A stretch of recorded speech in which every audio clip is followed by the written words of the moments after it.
नमस्कार मेरे प्यारे स्टूडेंट, नमस्कार मेरे प्यारे साथियों।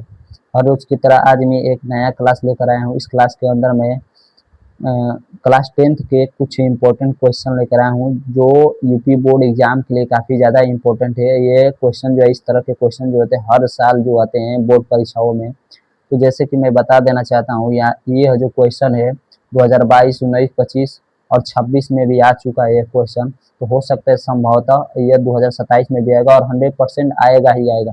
तो क्वेश्चन क्या है हमारा, इसी को हल करने वाले हैं। देखिए, यदि 1/x minus 1/y equal to 1 है तथा 1/x plus Y equal to 2 है, 2 हो तो x का मान बताइए। तो इस क्वेश्चन को हल करना काफ़ी ज़्यादा इजी होता है। तो आइए हम इसको सॉल्व करना सीखते हैं। तो पहले हम करेंगे क्या, इसको सिंपल करेंगे। इस तरह से अगर पीरियड पूरा क्रॉस मल्टीप्लाई करके करेंगे तो ये क्वेश्चन जो होगा थोड़ा लंबा चौड़ा हो जाएगा और गलत भी हो सकता है। तो आइए हम इसको इजी बनाते हैं। तो इजी कैसे बनेगा, तो हम क्या करेंगे, पहला हम सोल्यूशन लिखेंगे, उसके बाद लिखेंगे कि माना 1/x इक्वल टू यू तथा 1/y इक्वल टू, इसको हम भी मानते हैं, y इक्वल टू भी।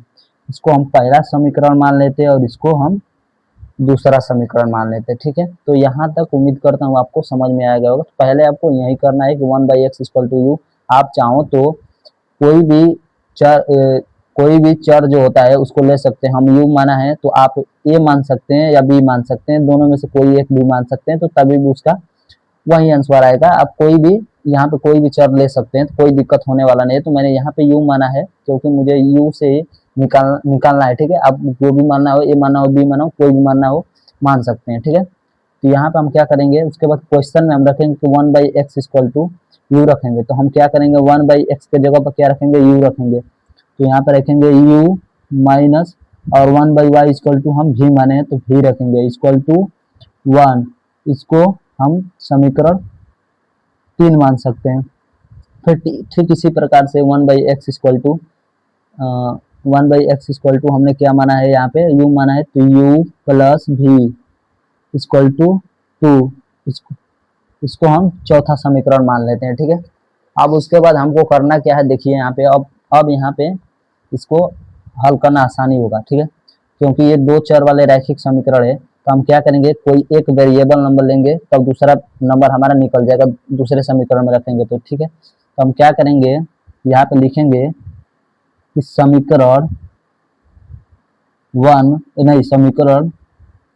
3 व 4 समीकरण, यानी समीकरण 3 व समीकरण 4 को जोड़ने पर, क्या करने पर, जोड़ने पर। ठीक है, तो जोड़िए इसको जोड़ेंगे तो क्या होगा, u माइनस भी और u प्लस भी इक्वल टू 1 और उसके बाद यहाँ पे 2 है। तो इसको जोड़ेंगे तो क्या होगा, जोड़ने में क्या होगा, चिन्ह नहीं बदलता। अगर घटाना रहता है तो चिन्ह बदलता है। तो जोड़ेंगे तो इसको हम प्लस करेंगे, ये भी प्लस है तो प्लस है, ये भी प्लस है तो प्लस करेंगे। अगर माइनस रहता तो ये चिन्ह बदल जाता। ठीक है, तो यहाँ पे हम करेंगे तो एक u है और ये भी एक u, तो 2u हो जाएगा।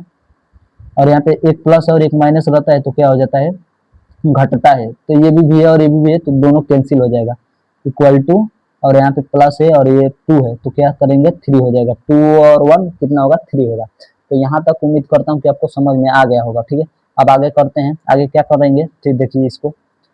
अब हम आगे करेंगे तो 2u इक्वल टू 3। अब उसके बाद u बराबर हो जाएगा हमारा 3/2, यानी u का मान जो है हमारा 3/2 आ गया है। लेकिन हमें ज्ञात क्या करना है, यहाँ पे देखिए हमें x का मान ज्ञात करना है, लेकिन यहाँ तो u का मान है। कोई बात नहीं, अभी भी हल हो जाएगा। तो देखिए u का मान हम क्या करेंगे, किसी भी समीकरण में रखेंगे। तो किसी भी समीकरण में रखने का मतलब ये है 1 वाले समीकरण में रख लेते हैं। 1/x इक्वल टू यू, तो हम क्या करेंगे, लिखेंगे, यहाँ पे एक लाइन लिखना पड़ेगा हमें कि u का मान समीकरण 1 में रखने पर, क्योंकि हमें x का ही मान ज्ञात करना है तो हम इसमें रखेंगे रखने पर। ठीक है, तो यहाँ पे क्या करेंगे हम, u का मान x में u का मान समीकरण 1 में रखने पर तो समीकरण 1 है यहाँ पे 1/x इक्वल टू यू, यही है ना। तो अब क्या करेंगे 1/x, तो 1/x रख लेंगे इक्वल टू यू के जगह पे क्या रखेंगे 3/2 रखेंगे। अब उसके बाद देखिए आगे क्या करना है, इसको तिर्यक यहाँ पे गुणा कर दीजिए, यानी तिर्यक मल्टीप्लाई कर देते हैं।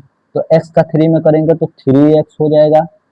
यहाँ तक आपको समझ में आ रहा होगा, ठीक। उसके बाद 2 इंटू 1 यानी 2 हो जाएगा। फिर देखिए यहाँ पे ये गुणा में छिपा है, यानी इसका वेरिएबल नंबर क्या है, x का वेरिएबल नंबर यहाँ पे 3 है। तो x को हम क्या करेंगे पक्षांतर करेंगे, तो ये गुणा है तो इधर आ जाकर भाग में आ जाएगा, तो ये नीचे आ जाएगा, ठीक है।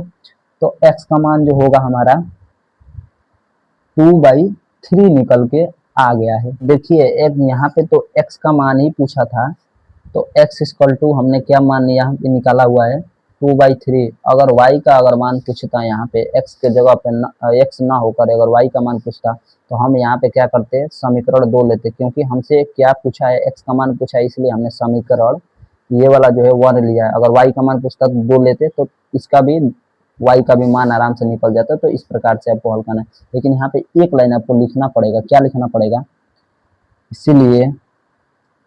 इसीलिए यहाँ पे लिखना पड़ेगा कि x का मान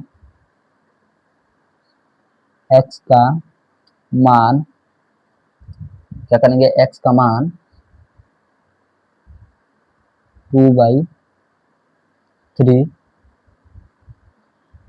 है, यह इसका आंसर हो जाएगा। तो यहाँ तक आपको करना होगा, ठीक है। तो इस तरह से इस क्वेश्चन को हल करना है, ठीक है। बिल्कुल ठीक इसी प्रकार से आपको बोर्ड परीक्षा में भी आपको हल करना है, तब जाके आपको एग्जामिनर पूरा नंबर देगा। जितना नंबर होगा, अगर 4 नंबर का होगा तो 4 नंबर आपको फुल में फुल देगा नंबर, कुछ भी इसमें डाउट नहीं होने वाला है। अगर 4 नंबर करेगा तो 4 नंबर एग्जामिनर आपको अवश्य देगा, अगर इस तरह से करेंगे। तो उम्मीद करता हूँ आपको यहाँ तक समझ में आ गया होगा। तो चलिए मिलते हैं नेक्स्ट क्लास में, और तब तक के लिए बाय बाय, टेक केयर।